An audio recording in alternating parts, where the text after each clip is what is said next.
मैं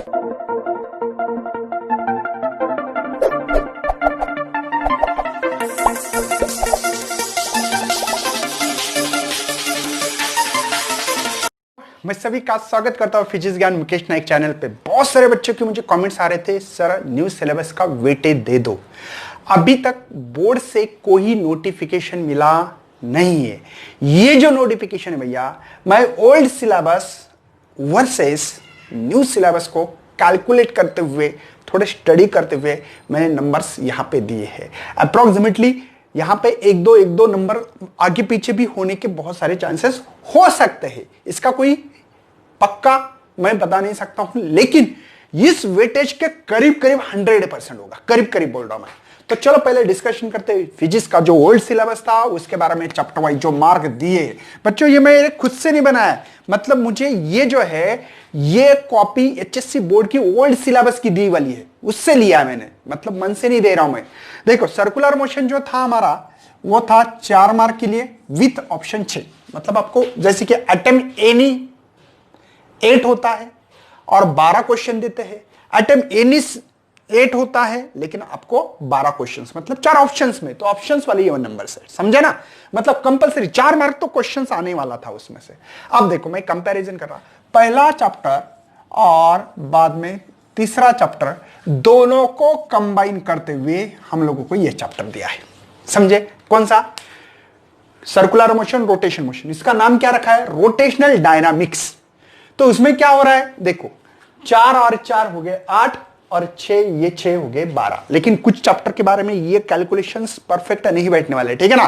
तो बात को समझो अच्छी तरह से। अब ग्रेविटेशन चैप्टर को हटा दिया है यहां से, तो उसके नंबर कहीं ना कहीं तो शिफ्ट होने वाला है। ग्रेविटेशन चैप्टर आप 11th में आ चुका है न्यू सिलेबस वाले के, ओल्ड सिलेबस में 12th में था। चलो मैकेनिकल प्रॉपर्टीज ऑफ फ्लूइड, पता है इसमें surface tension and fluid, actually 3 parts है इसमें। रेस्ट पे फ्लूइड रहा तो उसको हाइड्रोस्टैटिक्स और हाइड्रोडायनामिक्स बोला था, और सरफेस टेंशन, ऐसे 3 चैप्टर का कॉम्बिनेशन है देखा जाए तो। चलो सरफेस टेंशन की कितने मार्क्स से पकड़ लेते हैं ये, ठीक है? अब यहां पे मुझे लग रहा है कि 3 पार्ट से तो 8 से भी ज्यादा मार्क हो सकते हैं। एक करीब करीब मैंने माना है कि 8 से ज्यादा हो सकते हैं। इस पे हो सकता है 10-12 भी होने के चांसेस है, लेकिन करीब करीब। अभी कैसा प्रॉब्लम है कि इस साल को सिलेबस को डिलीटेड पोर्शन में डाला गया है, इसलिए इतना परफेक्शन नहीं लगा पा रहा हूं मैं, है ना? अगर डिलीटेड पोर्शन नहीं करता हूं तो श्योर आपको मैं बता सकता था इसमें कितने नंबर आने वाले। लेकिन बच्चों करीब करीब इसके नंबर्स मान सकते हैं 8 से 10, 8 नंबर है और विथ ऑप्शन ये आने वाले, क्योंकि सरफेस टेंशन आज इट इज चैप्टर उठा के इसमें डाला है, तो इससे डबल ही नंबर होने लगे, कम तो नहीं होने लगे, डबल मतलब नंबर बढ़ सकते हैं, कम नहीं होने वाले। उसके बाद में केटीजी एंड रेडिएशन जो चैप्टर है आपका, उसके आपको 4 और 6 नंबर दे वाले हैं। चलो इसको लिख दिया। थर्मोडायनेमिक्स के लिए हमने बोला चलो ग्रेविटेशन के करीब करीब मान रहे हैं, इस ग्रेविटेशन को इस चैप्टर को जाकर डल दिया मैंने और इसके नंबर पकड़ रहा हूं। ये मतलब पक्का नहीं है, आगे पीछे हो सकता है, ठीक है ना? उसके 3-4 है, मैंने 4-6 बोले, क्योंकि कैलकुलेशंस बाद में जो 70 और 98 आना चाहिए, ये कैलकुलेशन बहुत इंपॉर्टेंट है, बताऊंगा मैं कैसे आने वाले। Oscillation chapter as it is है, ओल्ड सिलेबस में जो था वही है, तो ऑक्सीलेशन के 5 और 7 ये जो नंबर, पहले वेटेज सबसे ज्यादा ऑक्सीलेशन और स्टेशनरी वेव्स का था, आपके मालूमात के लिए ओल्ड सिलेबस में। यहां पे आप भी बढ़ रहा है, मतलब कम हो रहा है इसका, और बाकी चैप्टर का बढ़ रहा है। अब देखो सुपरपोजिशंस ऑफ व्यू, ये 2 चैप्टर को कुल मिला के बनाए। कौन कौन से? एक तो ये देखो, ये दिख रहा है आपको, ये कौन कौन सा? Wave motion and stationery waves, in 2 chapter को कंबाइन किया, तो मैंने बोला 8 हो रहा है इसका कॉम्बिनेशन, ठीक है? और ये हो रहा है 11 विथ ऑप्शन, तो इसलिए 11 लिखा है मैंने। बात समझ? सुपरपोजिशन वेव 2 चैप्टर से बना है, wave motion and stationery waves, तो इनका कॉम्बिनेशन मार्क का ये आ रहा है मुझे पास, है ना? वेव ऑप्टिक्स भी 2 चैप्टर से बना है। कौन कौन से 2 चैप्टर से बना है? देखो wave theory of light and interference and diffraction, तो मैंने उसका ऐड करने के बाद 4 और 7, लेकिन मेरी कैलकुलेशंस, आप बोलेंगे सर तो यहां पे 7 और यहां पे हो रहे 10, आपने तो लिखा है 8 और 12, ऐसा क्यों लिखा है? बताऊंगा। इसका रीजन है भैया, आप लोगों को देखो इसके टोटल जो प्रैक्टिकली मार्क है आपको 30 और 70 है थ्योरी के, तो 100 आना चाहिए, और विथ इसमें 98 है भैया। तो ये कैलकुलेशन भी मैच करना बहुत जरूरी है ना, जो इसका कैलकुलेशन है विथ ऑप्शंस 98 और कंपलसरी 70, ये कैलकुलेशन को मैच करना भी बहुत जरूरी है। इसलिए मुझे लग रहा है कि ये 8 और 12 का यहां पे कैलकुलेशन होना बहुत जरूरी है। इलेक्ट्रोस्टैटिक चैप्टर 4 और 3 मार्क के लिए, लेकिन इस पे थोड़ा ज्यादा फोकस किया गया है। मुझे लगता है कि 1 नंबर इसलिए बढ़ा दिया मैंने, ठीक है ना, क्योंकि चैप्टर को रिड्यूस किया गया है। Current electricity as it is chapter है, इसलिए उसके एज इट इज नंबर रहने दो, 3 और 4। इलेक्ट्रोस्टैटिक आपने करंट इलेक्ट्रिसिटी चैप्टर पढ़ा है, एज इट इज कांस्टेंट है। एक आधे नंबर आगे पीछे होने के लेकिन चांसेस है।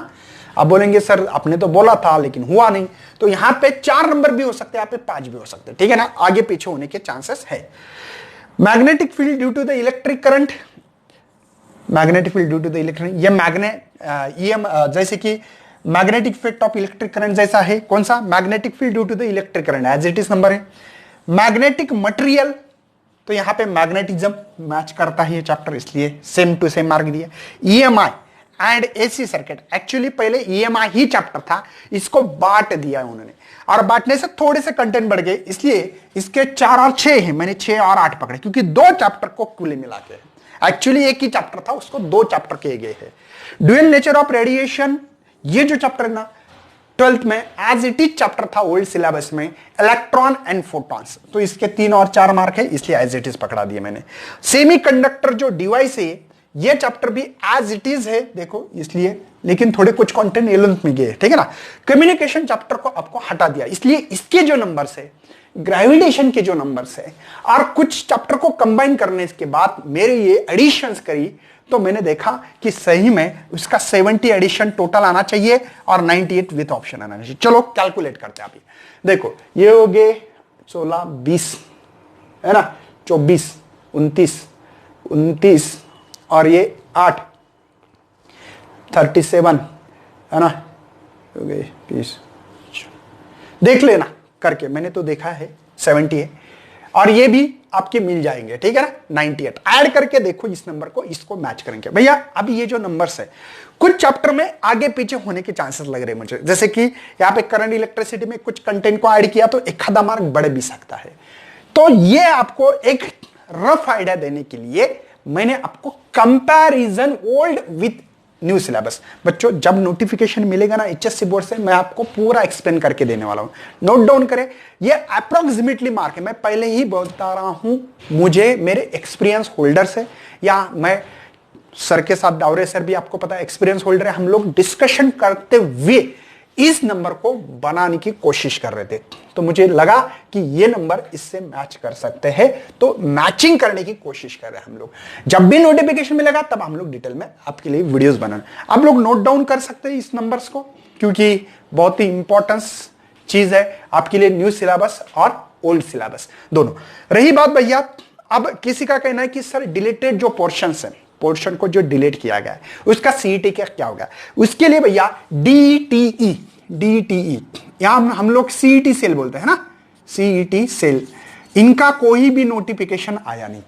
लेकिन एक बात बोलता हूं आप लोगों को, अगर आप लोग नीट जेडबलई कर रहे हो, क्या क्या नीट या ओके या जेडबलई कर रहे हो 2021 के लिए, उन बच्चे ने हर कंटेंट को ध्यान देना बहुत जरूरी है, उसके कॉन्सेप्ट क्लियर करना जरूरी है।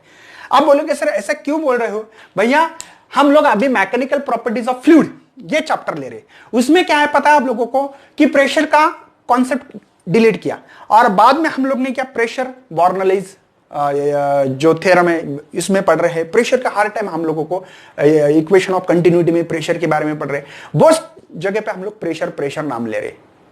मतलब मुझे इतना ही बताना है आप लोगों को कि ऐसे कंटेंट को डिलीट किया गया है, लेकिन उसका फायदा बाद में आगे होता है, इसलिए पढ़ना है तो पढ़ लो ऑलरेडी। जैसे कि एग्जांपल बोल रहा हूं, हमने कितना सिलेबस कंप्लीट किया, कितने मार्क का, एक रफ आइडिया ले रहे हैं।